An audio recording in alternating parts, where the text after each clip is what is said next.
నమస్తే. ఇన్నాళ్ళు నన్ను సపోర్ట్ చేస్తూ, ఎంకరేజ్ చేస్తూ మీ ప్రేమని నాకు అందిస్తున్న ప్రతి ఒక్కరికి కృతజ్ఞతలు. అలాగే ఈ వీడియో కూడా ఖచ్చితంగా మీకు ఉపయోగపడుతుంది. లైక్, షేర్ అండ్ సబ్స్క్రైబ్ చేసి మీ సపోర్ట్‌ని నాకు అందించండి. అలాగే ఈ వీడియో పట్ల మీకున్న అభిప్రాయాన్ని కామెంట్ సెక్షన్‌లో కామెంట్ చేసి తెలియజేయండి. ఇప్పుడు వీడియోని చూద్దాం. జ్యోతిష్య శాస్త్రం ఒక అద్భుతం. వేదాంగమైన జ్యోతిష్య శాస్త్రం అనేటువంటిది మానవ జీవన గమనానికి ఒక వరం. జ్యోతిష్య శాస్త్రం నీ జీవితంలో వెలుగు నింపే ఒక భాష. ఆ భాష నీకు అర్థమైతే ప్రకృతి నీతో మాట్లాడుతుంది. అస్ట్రాలజీ నేర్చుకోవాలి అనుకునే వారికి అద్భుత అవకాశం. మురళీధర శర్మ గారి అస్ట్రాలజీ క్లాసెస్ అతి త్వరలో మొదలు కాబోతున్నాయి. 100% జాబ్ గ్యారంటీ. వివరాల కొరకు సంప్రదించండి. నమస్తే, వెల్కమ్ టు అవర్ ఛానల్. నేను పద్మిని. ప్రస్తుతంతో పాటు ప్రముఖ ఆధ్యాత్మికవేత్త, జ్యోతిష పండితులు, అమ్మవారి సేవకులు, దత్త గణపతి ఉపాసకులు మురళీధర శర్మ గారు మనతో పాటు ఉన్నారు. మాట్లాడదాం. మురళి గారు నమస్కారం అండి. మహాదేవ శ్రీమాత్రే నమః. పెద్దవాళ్ళు అంటూ ఉంటారు, అయితే మన దశ బాగుండాలి లేదా దిశ బాగుండాలి. దశ బాగుండాలి లేకపోతే దిశ బాగుండాలి. ఉండేటటువంటి ఇల్లు అదే అసలు సిసలైనటువంటి ప్రశాంతతను తీసుకొచ్చేటటువంటి. డెఫినెట్లీ మనం ప్రశాంతంగా ఉన్నా, మనం ఆనందంగా ఉన్నా, లేదంటే మనకి బోల్డ్ అంతా మనం ఎదుగుదల వచ్చింది లైఫ్లో అంటే ఇల్లు ప్లే చేసే రోలు అమ్మో మహాద్భుతమైనటువంటి రోల్ని ప్లే చేస్తుంది. ఇల్లు అంటేనే వాస్తులో చిన్న చిన్న టెక్నిక్స్ కూడా ఎంత బాగా పనిచేస్తాయంటే అది ఎన్నో సందర్భాల్లో ఎవరికి వారు పర్సనల్ ఎక్స్పీరియన్సెస్ చేసి చూసుకున్న దాఖలాలు ఉన్నాయి. వాస్తు రిలేటెడ్ ఏమైనా మంచి టిప్స్ చెప్పండి మురళి గారు. రకరకాల సమస్యలు, యాంగ్జైటీతో బాధపడుతున్నారు. యాంగ్జైటీ కూడా ఇల్లు ప్లే చేస్తుంది రోల్ని. యాంగ్జైటీ కానీ, హెల్త్ ఇష్యూస్ కానీ, ఎదుగుదల కానీ, చిన్న చిన్న ట్రిక్స్ ఏమైనా ఉన్నాయా ఫర్ ద బెటర్ లైఫ్? తప్పకుండా అమ్మా.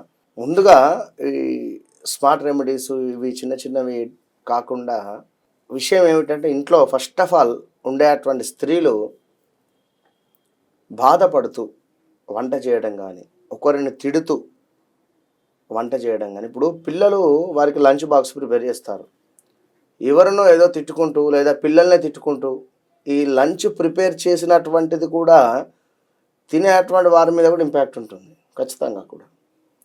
రెండవది, ఇంట్లో తరచూ ఏడుస్తూ ఉన్నా, గొడవలు పడుతూ ఉన్నా, ఇంట్లో ఉండేటువంటి మనకు గడప ఏదైతే ఉందో దానికి ప్రతి శుక్రవారము చక్కగా కూడా శుభ్రపరుస్తూ, వాస్తవానికి ప్రతిరోజు శుభ్రపరచాలి.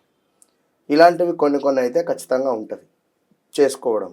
ఇక ముఖ్యంగా ఏమిటి అంటే, ఇంట్లో భోజనం చేసేటువంటి పరిస్థితి కానీ, లేదా డిన్నింగ్ టేబుల్ కానీ, లేదా మనకు పడుకునేటువంటి తల ఎటువైపు పెట్టుకునేటువంటి సందర్భాలు కానీ, లేదా మన యొక్క కిచెన్ ఏ వైపుగా ఉండాలి అనేటువంటి పరిస్థితులు కానీ, ఇలా ఇప్పుడు ఎట్లాగో ఈశాన్య మూల అనేటువంటిది ఎంత పెరిగి ఉంటే అంత బాగుంటుంది, అది అందరికీ తెలుసు. ఇప్పుడు ఉండేటువంటి సిచ్యువేషన్స్లో కొంత ఇబ్బందికరంగా ఉన్న, ఏదో ఇక తరతరాల నుండి వస్తుంది, మాకు బయట కిరాయి తప్పుతుంది, ఇప్పుడు బయట ఉండేటువంటి పరిస్థితి లేదు, ఏం కాదు ఇందులోనే ఉంటామంటే ఎదుగు బొదుగు ఉండదు. ఇలాంటివి కొన్ని చూసుకొని ఉండాలి. ఇప్పుడు మాకు తెలిసినటువంటి వారు వేరే ఒక ఉంది, అంటే వేరే ఒక ఫ్యామిలీ వారికి సంతానం లేదు. 2009లో పెళ్ళయింది. 2009-10లో పెళ్ళైతే ఎన్నేళ్ళు అయింది చెప్పండి. ఆ ఇంట్లో ఉండకండి అని చెప్తే ఇప్పటికీ వినరు. బయటికి వెళ్తే మాకు ఇబ్బంది అవుతుంది, ఏం చెప్తాం. ఇల్లు కూడా సంతానం మీద కూడా ప్రభావం ఉంటుంది కదా అమ్మ. ఆ ఇంట్లో మన ఇంటి నడి మధ్యలో బావి ఉంది. అసలు దాన్ని ఇంటి వెనకాల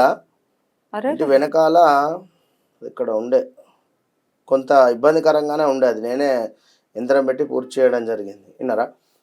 ఈ ఇబ్బందికరంగానే ఉంటుంది. దాన్ని 2 డివైడ్గా చేసుకోవాలి, అన్నదమ్ములు కలిసి ఉండాలి. అయితే ఇక్కడ ముఖ్యంగా కూడా నార్త్ ఈస్ట్లో బాత్రూమ్ అనేటువంటిది పెడుతూ ఉంటారు కొందరు. కొన్ని సందర్భాలలో నార్త్ ఈస్ట్ ఈ సందర్భాలలో. వెనుకటి కాలంలో అలా ఉండకూడదు. అలా ఉంటే చాలా ఇబ్బందికరమైన పరిస్థితులు ఉంటవి. దీంతో పాటుగా మనం ఇప్పుడు ఇంట్లో అటకలు వస్తాయి. సో తెలంగాణ సైడ్ సజ్జలు అంటారు. ఇది ఇంట్లో ప్రతి రూమ్లో మామూలుగా సెల్ఫ్స్ వస్తాయి. ఆ యొక్క సెల్ఫ్ పైన కొన్ని వస్తువులు పెట్టుకోవడం. అయితే ఇక్కడ మరొక విషయం ఏమిటంటే, ఎగ్జాక్ట్లీ దాని కిందనే బీరువా పెట్టుకోవడం. ఈ బీరువా డైరెక్షన్ ఎట్లాగో మనం చెప్తూ ఉంటాం, ఉత్తరం వైపుగా చూసే అటువంటి విధంగా. అయితే ఈ బెడ్స్ కూడా ఎగ్జాక్ట్లీ ఇటు గోడకు అని చెప్పి ఆనిచ్చేస్తే, ఈ యొక్క అటక కింద ఒక మనిషి పడుకునేటువంటి ప్లేస్ ఉన్నా ఇబ్బంది. అంటే అటక కిందకి హెడ్ వచ్చేలాగా హెడ్ పడుకుంటారు. వచ్చేటువంటి విధంగా కానీ కంప్లీట్ గా మనిషి పడుకునే ప్లేస్ అయినా అట్లా ఉండకూడదు. అటక కింద పడుకోకూడదు. ఘోరాతి ఘోరమైనటువంటి ఇంపాక్ట్ ఉంటుంది నెగిటివ్. అయితే ఇలా సో అటక కింద ఎటువంటి అటక కింద పడుకోవద్దు, తల కూడా పెట్టేటువంటి పరిస్థితి పెట్టవద్దు. ఒకవేళ అటక ఇక్కడ వరకు ఉందంటే పోనీ ఇక్కడి నుంచి పడుకో, పర్వాలేదు. సౌత్ వైపు గాని ఈస్ట్ వైపు గాని చక్కగా కూడా ఈ వైపులోనే తల మనం పెట్టుకొని పడుకోవాలి.